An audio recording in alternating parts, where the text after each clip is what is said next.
So raise your hand if you're licensed in the last 3 or 4 months. Okay, right here. So how many of you who are licensed in the last 3 or 4 months have actually been on the air? Briefly. Briefly. Okay, all right, well, good. All right, so I think that the key point we wanted to try and get across here is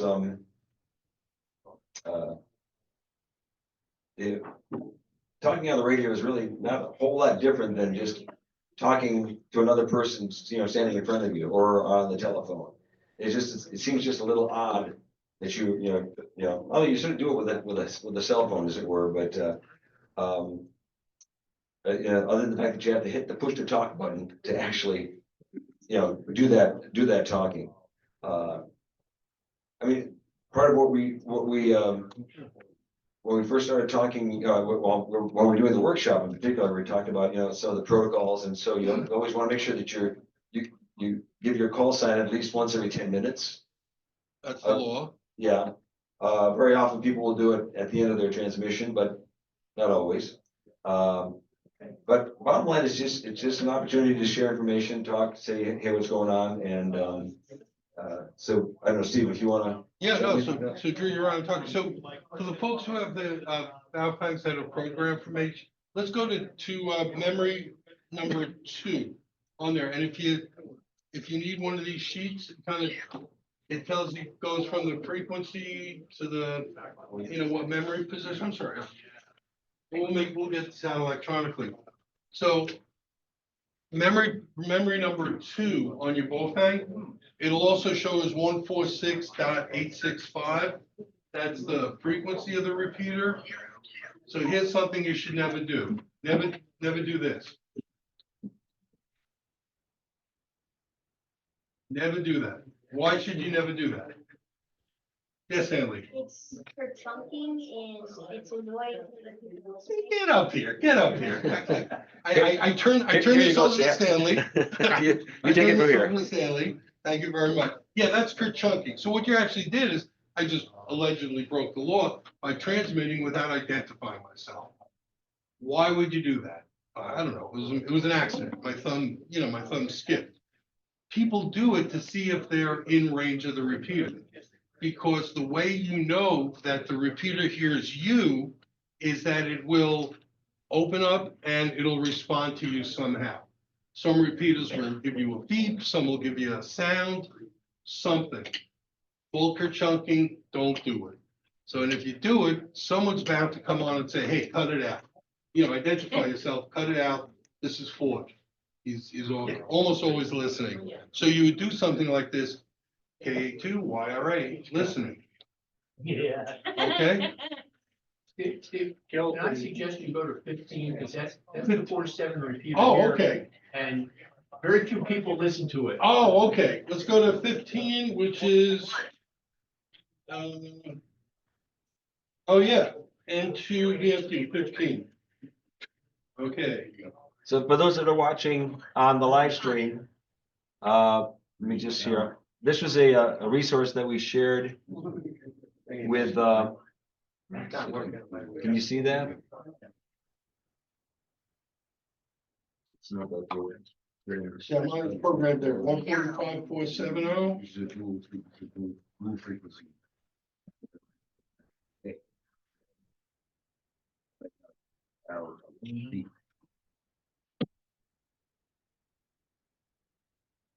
So this is a handout that we handed out here locally, and but it's got a link. We'll put it. If it's not already, we'll put it in the next bureau packs. So right now they're looking at channel 15, this N2VFD 147.47. So what you're actually seeing here is actually a printout from a program called Chirp, which we'll get to in a little bit. But it actually points out, and so it gives us the license, the call sign of the repeater, its transmit frequency, and then its offset is minus 600 kilohertz, which of course you remember from your test. There is a tone squelch of it of 100 hertz, DCT code of 23, and most of the rest of the stuff, you can change the power. Right now it's set to maximum of that for this particular radio at 4 watts. So as a reminder, what that means is you transmit on one frequency, the repeater listens for you on that, and then it repeats on a different frequency. I think Al and I demonstrated what would happen if we were both transmitting on the same frequency, and we would be bumping into each other. So there, again, the repeater is listening on the frequency that you're transmitting. So the frequency that's there is the one that we're listening on, that the repeater is transmitting on. Is that right? Yeah, okay. So I'm not gonna kerchunk. This is K2YRA listening. B, okay. So I transmitted on 145.470 minus 600, which is the offset. It's called the offset. That's the difference between the transmit and receive, and it's pretty standard. And then the repeater heard me. You heard me. You heard the repeater, actually. You heard the repeater. You heard me through the repeater, and then you heard the beep afterwards. The third count, the frequency then. Ah, Is that okay. always the receiving frequency? Your or the receiving frequency, it's the Right. transmitting frequency of the repeater. Right, I want to see it's You want, very confusing, To right? make it more confusing, it can be both. What Doug's asking about is It's a called duplex. squelch private line, CT, or whatever, subaudible tones, to prevent radios from, or repeaters from kind of interfering with each other if they're nearby. Like the range of a repeater, is substantial, but it's not infinite. So they could, and the number of frequencies are limited. So they could be repeaters on the same frequency that potentially could be within radio range of each other. The way you tell them apart is there's a subaudible tone that's transmitted, and it's programmed into the radio to open, opening the squelch when the radio hears the subaudible tone. Why is it called subaudible? Stanley? Because it's below hearing range. Absolutely. So those are in hertz, and you can also have it on the transmit. You can have a transmit tone, you can have a receive tone. Most often you have it on the receiving side. Okay, so always I would call it my receiving frequency. right, It's the one that's listed. correct, And that the is correct. offset is either plus or minus on the transmitter. Right. Right. And now the plus or minus depends on, Where it is in the spec, in the. on the spectrum. frequency. There's sort of a protocol that if the repeater is transmitting on a particular frequency, if it's in this certain range, you're going to use a negative 600 offset for your transmit, or your transmit. Or when you get up, say up to 145, anything above 147 and above, then you use the plus. It's just, Usually. it's just to keep it, usually, and there are exceptions. And other bands, like this is 2 meters on the 70 centimeter band or 440, the split or the offset is much different. So 5 megahertz. 5 megahertz, because it's a much wider band. And these you don't have to memorize because they're all in a sheet, and they're all in the program. They're repeater guides that you look at. Can I do it? Yeah, right. I was gonna say, I want to do a demo Yeah. of doubling. Doubling. Okay. So what I'd like to do is, Stanley, I'm gonna have you talk, just say, give your call sign. You're on this repeater here, right? I'm on the Channel 15? What is it? What is yours? 145.47. Right, you're in the frequency. Okay, so just give your call sign, and I should be able to hear it on my receiver. This is KE2FKX Okay, listening. all right. Now, Steve, why don't you, Okay. you talk? This is K2YRA listening. Okay, now I want both of you to talk at the same time, and Ready? you can hear what's gonna happen. This is K2YRA listening. nothing, right? Yeah. Gobbles it right up. So that's what we call doubling. Which is it happens often, it's So not, it doesn't even sound like No, both of them talking at the same time. yeah. It just Combines complete and totally distortion. destroys. Yeah. Right, yeah. And so when you're on a repeater where it's what they call a simplex, well, it's a simplex kind of connection, as opposed to full duplex. Sometimes people think that, it's their turn to talk, or they want to talk and somebody else is talking, and then you get that distortion kind of thing. so how do you know when it's your turn to talk? What did you hear after Stanley gave his call? Listening, No, listening, and then what'd you hear? the beep, Beep. This Right. repeater is set up with a beep that lets you know that, okay, I'm clear. 18865 now drops the carrier. So With no beat. with Yeah, no no beep, beep. so you gotta wait for the carrier to drop, otherwise you'll time out the repeater. Right. So if you don't wait for the carrier to drop and you have 2 or 3 people talking, you hit, I think it's 3 minutes. 3 minutes to the. Yeah, And it will not transmit at all for like 30 seconds, 45, whatever it is. And it's gotta reset itself and then eventually it'll come back. Yeah, so you wanna really, avoid any soliloquies. yeah, Marv, your question. You can set the handhelds, some of them you can set to send a beat back, right? You can, and it can raise some conversation with. Yeah.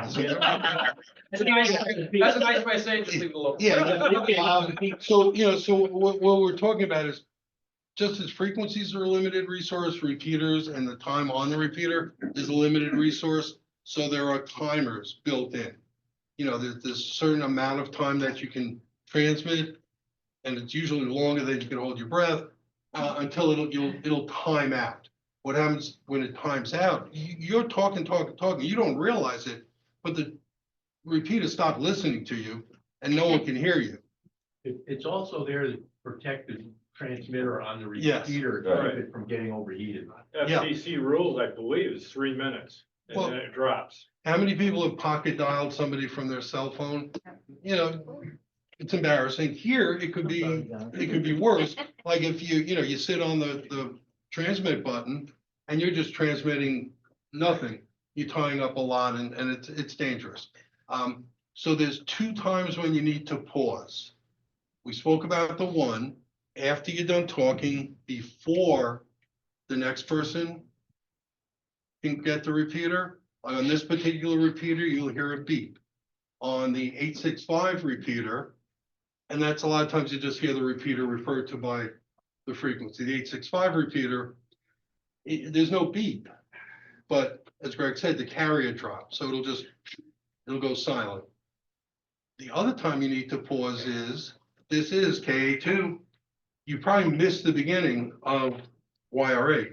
You probably missed the beginning of my transmission because it takes a little bit of time for, even at the speed of light, like, the speed of light. Even at that speed, it still needs to go through from here to there, through the repeater, and the repeater needs a little bit of time to, hey, I got you. So you always pause a little bit. It's gotta validate that everything's there. The carrier, the squelch tone, and it's got, instrumentation, it's gotta go through before it can get to the output side of things. Let's try a QSO, a conversation, a contact through the repeater. And we're gonna do this in real time. Stanley, you're gonna call me. Why don't you just say you're listening? No, why don't you call me? No, let's change the scenario. You notice how well prepared this is. I'm going to just say I'm listening, and then after the beep, you'll call me. And what you say, K2Y, and the reason I'm pointing it, so I'm sure this is your call sign. Okay, because I'm doing it that way because I'm not gonna remember your call sign yet. Okay. K2YRA, listening. KE2YRA, this is KA2YRA, this is KE2FKX, I hear you. Hey, Stanley, you sound great. You're almost like you're right in front of me, or what we call an eyeball contact. 7-3, thank you. Say channel. Or you give US all call sign and then say clear. This is KE2 FKX clear. All right. And very often people will just say 73, 7, yeah. just, good luck, good luck, good luck, whatever, and you're done. Yeah. Best regards. So there you go. So that, I don't know if that's your first ever QSO. but- I hate that. I did it just a little while ago. Oh, man. We're going outside. Sorry. Bob. Okay, thanks. Well, that's okay. Okay, who's the first one to get them a QSL card? That's the question. It's my first QSO, so I'll admit it. So, that's an example. So sometimes you'll call, hey, is KA2YRA listening? Crickets. You got one little tip on that, and it's not a rule, but it's helped me out a lot, is a lot of people scan, like your radio scans. I have a scanner on my refrigerator, Right. got the ham radio frequency. I always encourage people, if you hear someone call, answer them, because it's very discouraging as a new ham to call, nobody answers you. But again, not everybody has a ham radio active, so if they don't answer you, maybe no one was out there to answer you. But when I call N2E&G monitoring, I'll say what frequency I'm on. Because you'll hear me say N2E&G monitoring 865. If you got a radio on the scanner at 14 different frequencies and you're like 20 feet away, but you heard me on the scanner, you know I'm on 865. Because a Good point. lot of people on my scanner, I've only got 14 frequencies in there, but I'll hear a station call monitoring. Well, I don't know how we're gonna answer them, because I'm back in the living room, and by the time I get to the kitchen, there's no frequency listed because it's scanning again. So just as a hint, if you're gonna call out just to get someone to answer you, say N2E&G monitoring .430 or 470 or 865. It doesn't have to be the whole thing, but just you'll hear 865 a lot. And that way, anybody in this room will know, hey, he's calling on 865. So that just helps you out. That's all, that just helped me out a lot. Tip the camera down, we're looking at the ceiling. Oh, Oh, it's a nice ceiling. there we go. The, Oh, so we're talking about repeater connectivity, but very often, and what they suggest on the, if you're gonna have a sort of extended conversation, and if you're close enough, you ought to consider moving to what's called a simplex frequency. And so I think. no, I think it's number one. Yeah, number one. So we went to channel 1, which is 146.52. You'll notice there's no offset. So there's no repeaters involved, and basically it's just radio to radio talking. And that's typically what people do if they're just gonna have and they don't want to tie up the repeater with something. Again, it's not like our repeaters here are overly busy, but in general, it's just sort of a good thing to do. But also, what people find out is that, like, when I'm traveling, I sometimes, I have a scanner on, but sometimes I may just feel like I'm done listening to podcasts. And I just say, if I'm going through a town, I just say, this is Kilo Alpha 1 Mike monitoring 5-2 simplex. And people will come back. Actually, there was one time I was on the Mass Turnpike, and there was actually a person that was like in front of me by about a mile. We probably talked for 45 minutes. We didn't need a repeater, and we just got talking about what we did and what our background was and our other interests. I'm a musician. Oh yeah, well, what do you play? And so it's really an opportunity to pretty much talk about anything. It's a great way also if you connect with somebody. Now you were traveling, so you were, moving along together, but let's say you were, somebody local could tell you, hey, you're in this town, here's a repeater or two you could try, give Right. you some local information. And Good place to eat. There you go. Right, good place, exactly. Or a place to avoid. Or a bad place. It works both directions. Well, that's really good, yeah. We're in a traffic jam. How do I get out? How do I get around it? Yeah, We've seen it here, like at the end of a meeting, like you'll be chatting with somebody, you just figure out, well, chat with Yeah. one of the people here, and you'll both go on 520, because you're only about a quarter mile away from Right. each other. I left like 5 minutes where you did, and that way it actually works better, because you don't have to wait for a repeater, you don't have to wait for the tone to drop, you're just talking like a walkie-talkie. So I've seen it when we leave this parking lot, people have to go on 520 and chat. so, It's very limited with Yeah. geography. yes, sir. See a lot Yes. coming up. The one thing I will say is when you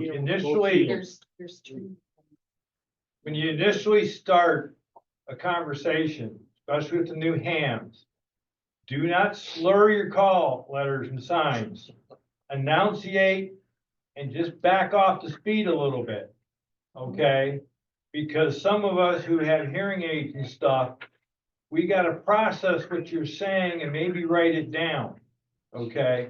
So that helps us, if you go, KE2 CAV listening, if you say it too fast, you may not get a reply because they don't know where your call sign is. Right. And then the phonetics. Phonetics help. Right, that, I mean, like I always go kilo alpha one mic, because K Right. and A sound so much the same. And so find a set of phonetics that works for you. Like with Ford, his call sign is AB2HS. Yeah, it's, Sometimes he would say, okay, already been to high school. Yes. But don't be discouraged if yeah. you hear somebody and you didn't catch their call Yeah. sign. You do not have to reply on 2 meter with a full call sign to start the conversation. You'll hear that a lot. I'll hear a new call sign, like, what's the last 2 of your call signs? KX. Right, and I may not have heard the whole Right. thing, because he's new, but I'll come back and say N2 ENG on for station ending in KX, and I'll sound like I end with a question mark, and then he'll come back. So if you missed a call sign, but you heard part of it, it's okay to come back with just part of it, because you're trying to reach out and say, hey, I didn't get it all, could you give it to me again? Right. You don't have to hear it all. So, not to be a buzzkill, but 146.520 is what's called the National Simplex Calling Frequency. If it's never that busy, but supposed to call and then move to another frequency to have an extended conversation. 99.99 whatever percent of the time, there's no one else there, so you're welcome to it.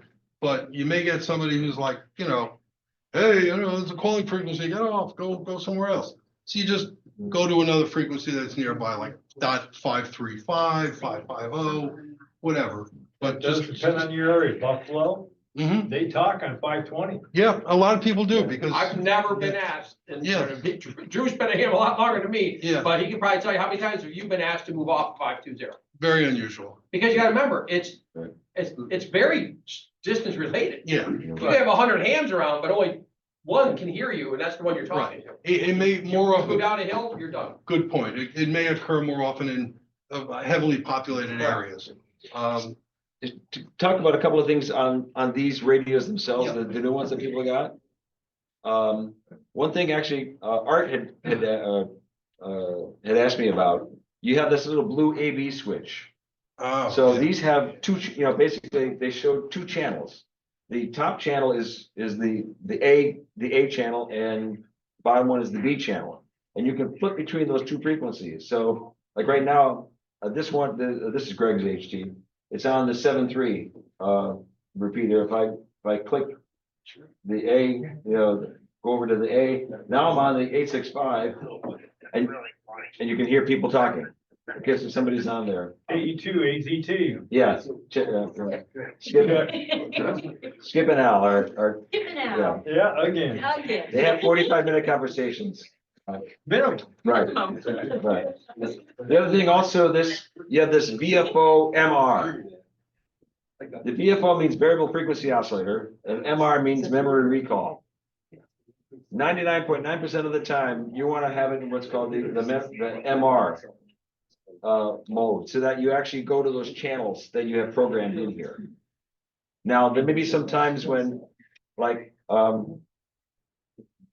they're like the ISS, maybe you don't have it, the International Space Station has ham radio on there, and lately they've been sending down slow scan television images on 2 meters that you could actually pick up with this. So if you don't have it programmed in, you would go to that VFO MR button, you hit it, and then you put in 145, 8, where's 0, 0, 0.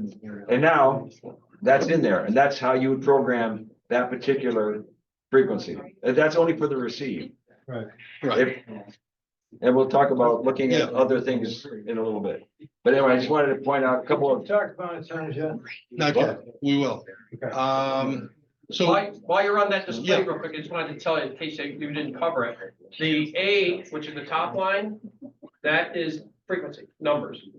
The B is you'll see it's like, it says what it is. That's the way we have theirs programmed. Yeah, no, that's right, yeah, that's the way that's what I'm saying, that's the way they're programmed, so someone could say, go to the VFD frequency, and you say, you Yeah. can't remember what the number is, Right. go to B and type in, so you see VFD. So keep this little chart handy. I mean, you don't need the whole chart, but just keep the location, the name and the frequency. At least, so you know, and always check what mode you're in. You're on A or B and VFO or MR mode. Just always double check that first. So I want to say one more thing about the repeaters. You're gonna find that the 865 is where most people hang out in Bloom County. Yeah. There are other repeaters in the county. And it, depending on location, it depends on how well you get into them. Now I'm gonna do the advertisement for the 4.7 and the 6.4. The 4.7 and the 6.4 are into VFD. They're owned by the Vestal Fire Department. But because they're paid for by tax dollars, they are open repeaters. So don't think that it is, oh, that's a fire department repeater. We don't want to get on it. The 4.7, some of you went out to the building with me just a few minutes ago and took a look at it. And this is the highest point in Broome County right here. So that repeater has some pretty good range. So if you're free to use that repeater, it's not a private repeater. It's, like I said, it's paid for with tax dollars, so use it. If the 865 is down or it's busy and you want to chit chat with somebody else, there's a place to go. You're welcome to it. Bob, maybe talk a little bit about range, range, what you might expect. All right, well, Ford's 865 is a very complex system, and part of it's down right now. The voting system. He has receivers dotted around the county, and I can't remember where they're all located. And depending on where you are, you got 865 and 82, and they're linked together. You go up north, you probably want to get onto the 82. You want down here, you want to be on the 865. But that system takes in, there's receivers, and there's a system out there that is listening to all these receivers, and it says, oh, which signal is the strongest? I'm going to take it off of that tower. Okay. My 4.7 repeater and all the others are standalone. Mm-hmm. My 4.7, when we tested it, we get, Steve, you've gotten it way down in Pennsylvania. Yep, oh yeah. We've gotten it up, not quite to Whitney Point.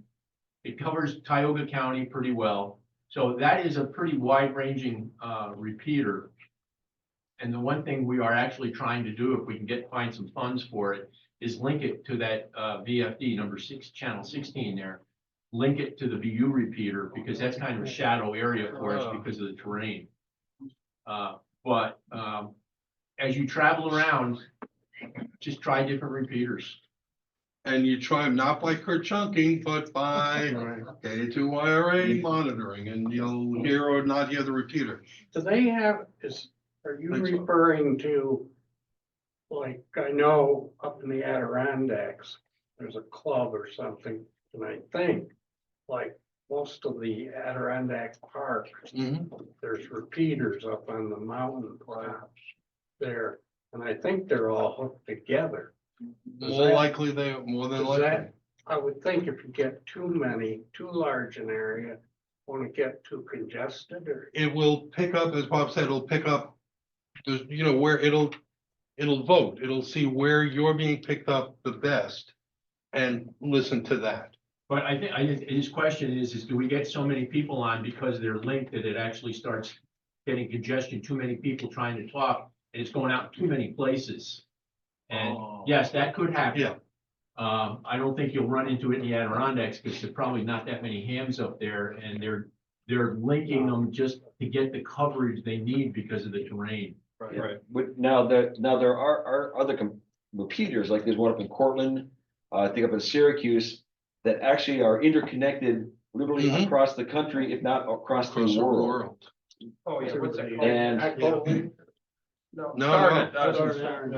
Just to throw in there, the Elk Mountain repeater is then 3KZ, right? Yeah. But when I drove down in and went south, when you get to Camelback, you have the N3KZ repeater there, and you light up all of Southeast PA and New Jersey and the shore and stuff. It's quite impressive how big it is. These up here quite aren't linked yet, but if they're worse, they're kind of cool. But different, you know. Yes, we don't have that kind of, nationwide coverage in any repeaters locally, other than maybe sort of the fusion repeaters, Yeah. which is, we won't get to that tonight. So the cool thing about it is repeaters can be linked to other repeaters, literally, or across the state, across the country, around the world. So you can go there on different bands also, so that's pretty amazing. So antenna, so what determines the range of what you could do with one of these? Your height. Hey, you know. I have no problem. Yeah, Drew can reach much further. Your height, so I want to ask, Well, I don't mean you personally, I mean I, above average terrain. so, you know, I should know better. I asked a friend who's an engineer, like, how far is the horizon? And his answer was, depends how high you are. It depends. And I said, it depends. I said, oh, couldn't you just tell me? He gave me the whole. If you're on the formula. ISS, you can go 1,500 miles. So, yeah, so absolutely, your height above ground, because these are primarily line of sight, your power, and this thing. This is not the handle. That one they were talking about that's linked, that is the closest, is the Cortland repeater. And if you have repeater book on your phone, repeater book, the app, the Cortland, KV2 FAF, and at the end it says FM All Stars. And when you see that, if you can hit that, you'll hear a beep, after you get done talking, it's a weird sounding beep. And the reason why, it is internet link. But it's all over there. You can talk to a person like in Connecticut, and so you technically are on 2 meters, but it's all-star system, which is Cortland's our closest. If you can hit it, you can have someone that's 200 or 300 miles away answer you, and they're answering you on 2 meters. Yeah. It's kind of like HF and 2 meter, and as far as I know, that's the only one, because Echolink, you have to actually use a computer. Echolink is a computer. Echolink is Yeah. you're using a computer, but if it says all-star, Or a phone, yeah. it's literally, you're talking. The, in the sheet, and you'll get the electronic version, so you can hot link it. The repeater book is a directory So actually, of I was repeaters. gonna show Yep. you, I've got an app called the repeater book, and I'm gonna. So while he's doing that, we'll talk about, We can make your head spin with all this repeater stuff. Yeah. As new people, work with the local repeaters, work with the Yeah. standalone repeaters. Right. Don't worry about all this interconnection stuff. It could, and as you get more experience, you'll get onto that. Right, and the other thing is, the repeater book may not be up to date. So if you find you have problems with the repeater notebook, what they put in for the tones or whatever, go find the local repeaters in that area. Cause I found a problem, I think, with Syracuse. When I first got into this and programming my base station, cause I was traveling to Syracuse for scouts, I had a problem. And I got a hold of a guy up there, and by email, he said, oh yeah, that's wrong, it's this. So trust but verify. The other thing is, as we said, these are not handles. All right, if this gets compromised, you get it in a pocket, you close it in the car door, it gets a kink. You're cutting down what you can do with your radio, all right? This is not a Bofang antenna. I just got this week. It's a dual band, $10 out of Amazon. First time I've been able to sit in my recliner in my house, inside my aluminum sided house, which is a Faraday cage, and I could talk to KE2AZT and W2ML now, right from my recliner. And I haven't been able to do that for months. So if you start finding signal degradation, you can't do what you used to do, take $10 and try a new antenna. I got something too. And use high power. Yes. Yes. There's a, do not use stay on low power. There's a YouTuber called Not a Rubicon that has a lot of videos on the UV5R. Yeah, what Brad was saying, don't do what he does. He swings his radio around over the antenna. So if anybody's watching his videos are pretty funny and they're good, but We did find problems with our frequencies. Yeah. Drew did.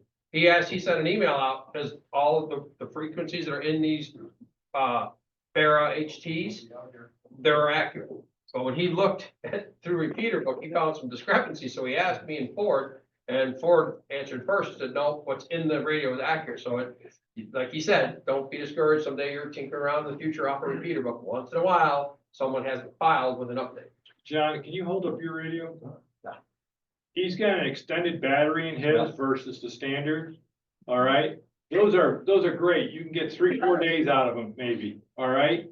Where you might get 2 days out of the small ones that come with the radios, so that's also an Amazon product. Okay, I'll be quiet. Another thing, keep in mind, it may be cool to walk around like this. It's gonna cut your signal down significantly because Polarization. vertical.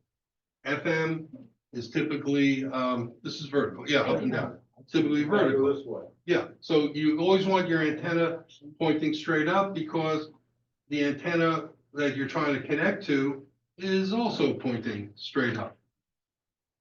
You'll see sideband, more likely the antenna would be this way, but these are FM radios, so you always want to be straight up and down. And you'll hear it. If Oh, yeah. you're listening to a repeater that, I mean, if we're listening to the repeater that's right here, doesn't matter where, it's gonna be strong enough that you'll hear it fine.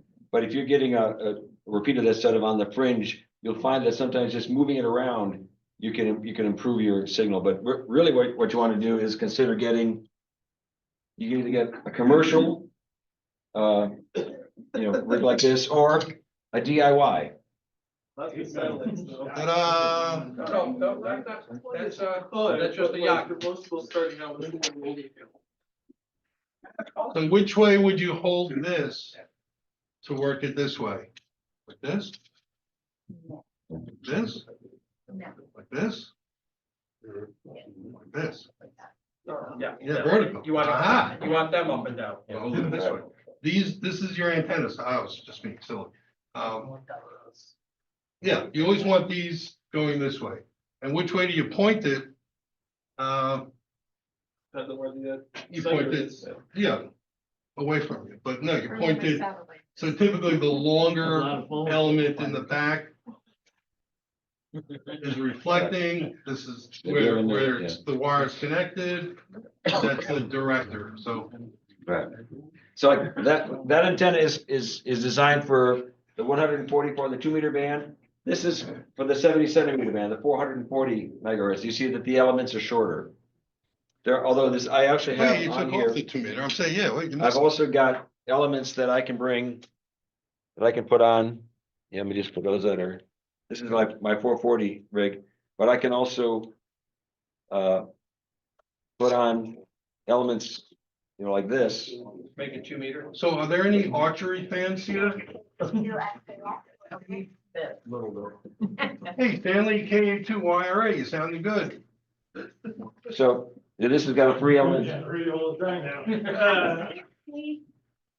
Hey, Stanley, thanks again, man. Get home safe, get ready for school tomorrow. Take care. They are very directional though. Right. Got him. 7-3, thanks again, my friend. Take He was care. on my bus last year and this year. He's a good kid. He's an after school with my grandkids. Yeah, we can be pouring a lot of stuff into your head. I thought we maybe sort of finish up with Chirp. Yeah, yes. Just one other button that's on here that, was touched on before. I have a different model, but what button do you have the lower left on your keyboard? I think it's the lock. The lower right is locked. Yours is lower right, okay. Lower right, push and hold Let me lock. see one of the QVR. Lower right, you push and hold will lock the key. Whatever you're in, you can't alter it. Oh, okay. Oh, okay, yours is different. So you have a scan function on there. And it was mentioned, if you're scanning, these can also scan the memory channels that you have programmed in or frequencies that you set. As Ed said, it makes a lot of sense. If you have it on scan and you hear somebody and you go to grab the radio, it's already, scanning somewhere else. You may have lost them. So if you are scanning, that's a good thing. Hopefully the other person tells you what channel they're on. Yes, sir. And on that note, if you're trying to reach out Yeah. sometimes people do have their speaker on, feel free to talk a little extra bit, like, hey, this is blah, blah, blah, blah, blah, blah, blah, I am looking for people to talk to. Because that extra time gives people that's on Right. scan mode to rush to the radio and they'll pick up the mic. That's a great I've always point. been told too, if you're gonna throw a call out on a repeater, it might be wise to say, this is call sign at the 8-2 repeater, just so that when the guy Yeah. walks Yep. up to his rig and goes. He'll know where "Yeah, you're that's- Yeah, that's a great point. I have my mobile on my car that I usually Oh, I listen think to they're the on there. 865 and the 73. But if nobody says what channel they're on, I have to like try to quickly look at it to see what channel it's on. So, And drive at the same time. Android. And some radios are slow scanners. Yes. And if they scan slow, and you got, that's why these have like 14 channels. They'll hold like, what, 128 channels? Yeah. Yeah. But the scan time will be so long that you may not even hear someone call out. Right. So a lot of, my mobile is a very slow scanner, so that's why I don't overfill my radios. And you can select your scanning function too by using chirp, which channels you want to scan, Right. which channels you want to ignore. Like the weather channel, you probably want to skip that from scanning because it will always stop on the Yeah. weather channel, no weather radio for now. It's always out there. It's for now. Can I admit to something? No. Don't get me the wrong way. Consider these like the entry. I don't know how to say it, like the entry drug, you know, the gateway drug to ham radio. It's a fun, easy way to get communicating. Don't stop with this. And the drug analogy is bad. Disclaimer. Yeah, it's just, yeah. Like, when I was a teenager and I was getting into it, an entry level HT was $150, $200. And it was, it wasn't great, you know, these aren't great, but you also don't feel bad taking it somewhere and dropping it in a river. And that's why a lot of the icons are still You'll find, a couple $100. oh yeah, but you'll find a lot of people with like really expensive radios who still own a bout thing. Yep. To take in a situation where it might get hurt. They do what you need them to do, and they're the best, I don't care, they're the best bang for the buck radio they Oh, make. 100%. They are. So, It'll also get you really comfortable. It'll get you really comfortable with being on the air, with talking on the radio, with learning about coverage, with doing that, you know, that you're open to other aspects of the hobby like HF. And for another $20, you can get on the satellites. Oh, there you go. Yeah. That's a whole other can of worms, so. Yeah, don't, That will be another training, because I just saw Drew's eyes sparkle. yeah. He's our satellite guru. but, you know, again, we could be here for the next week and a half, but as much as this is taking a drink of water out of a fire hose, you allow the fire. It is possible to program all these channels in manually, but you'll find that there's some software and the club actually has these cables that will connect to your PC, either the PC or Mac. And there's a program called Chirp that's free to download. And actually, I'll go through the process here. I'm gonna. So The link is in here under Right. miklor.com. Has So- the link to all that. So the cable is plugged into a USB port. When I launched Chirp, it The other end plugs into the audio mic right, and the two cord connection. right. It's on the right-hand side of the radio. On the UP5Rs, right. And so what I can then do is I can come down here and say, all right, it's a Baofeng. I have to tell it which radio it is. In this case, it's a UB5R. That 3R, 5R. And if I hit OK, you'll see a progress bar. It's reading from the radio. Oh, one other thing while he's doing that, always make sure you have an antenna on your radio. Mhm. Because like, you can get a little dummy lobe thing, you know, small one, and screw it in there, so you don't, I've never seen it transmit while it's done it, so I don't really use the dummy load anymore. But you should always have an antenna on the radio, because sometimes when I program, they're all laying out there, I have to put an antenna on each one, because when it's doing that, if it did go into transmit, which it can, you can burn your radio right up. Overwhelm the receiver. They taught you that on the class. You transmit without an antenna on, unless it's a new radio that can actually cut it off fast enough, you can burn your radio. You can even do it accidentally. You pick it up, you hit the PPP button. So you can see here where, again, it's got that frequency for, the channel number, and the name that, this is all Greg's HT. He called it Vestal. They're the simplex frequencies. Is 7/8 a frequency? Simplex frequency? No, it's, yeah, 44755. Sure. yeah, that's just a simplex frequency I have. in Oh, there. that you plugged in, all That's right. the one of the ones that skipped the alley. That's his mic up there. All right, so now the thing is, so Greg, I'm gonna do you a solid here. I'm gonna put in a new frequency for you, 145. Dot, 145. Put them up into mega. 145 dot I got it back up. 0 The other 0. thing is, if you download your file like this, you can save the image, you can create a backup.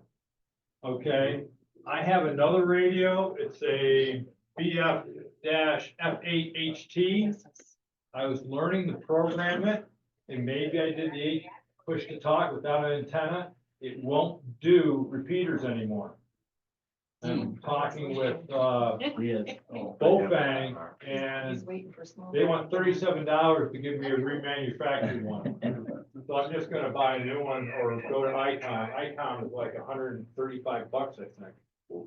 So I don't know what I'm gonna do for a replacement. I want a second radio. All right, so I'm gonna give him the ISS downlink frequency. All right. So in this case, there's no offset, there's no tone for receive only. And then what we do then is you can say, I'm gonna upload it to the radio. You sure you want to do this? That's just a warning telling you, you gotta turn the radio on, and you can dot the check the box so it doesn't come up every Sure time. doesn't disconnect well. So, Yeah. so like for any of you who have one of these new HTs, if you want to change the like the name, instead of Vestal, you could say like VFD Copernic, or you only get so many characters, but you can change that to anything you want as far as what the name is, but within the character limit of the display. And so now, if I go to that channel 34, now Greg can listen to the ISS. And is already pre-programmed for him. So It's amazing. so again, we threw a lot of stuff at you. Clearly there's a lot of knowledge base, here. Very happy to, to help you with your new rigs, and really encourage you to get on and just like Stanley there, he's jumping on there. He's on there now. Yeah. Oh, yeah. Yeah. And it's, So I'm gonna go back to we're not doing it here now, obviously, but if you're hesitant with Chirp, but you downloaded it, and you got the cable, you can just download it from your radio, and you're gonna see what's on there. You don't have to change anything. You don't have to add anything. You don't have to worry about, oh my God, I'm gonna screw things up. No, you just taught yourself how to download it so you can get to that screen. And there's the menus, the service menus on the There's left. something cool on there. You click on them, you can see what it does, but like, it'll say welcome Yeah. message 1, welcome message 2, you can put your call sign in there. You're not touching your frequencies, you're not touching any radios, but you put your call sign on it. So when you turn your radio on, your call sign's on there. So when you have like, I don't know, 7 of these HTs floating around at an event, you go up to grab someone else's, turn it on, and it'll say your call sign. But that's without touching any frequencies, you're not gonna mess up anything, but it'll just help you get familiar. Sure. It's intimidating at first, like Steve did mine at first, 8 years ago, I was like, oh, I'll never do that. Now I use all the time for these pound things. So now comes the commercial. Nice.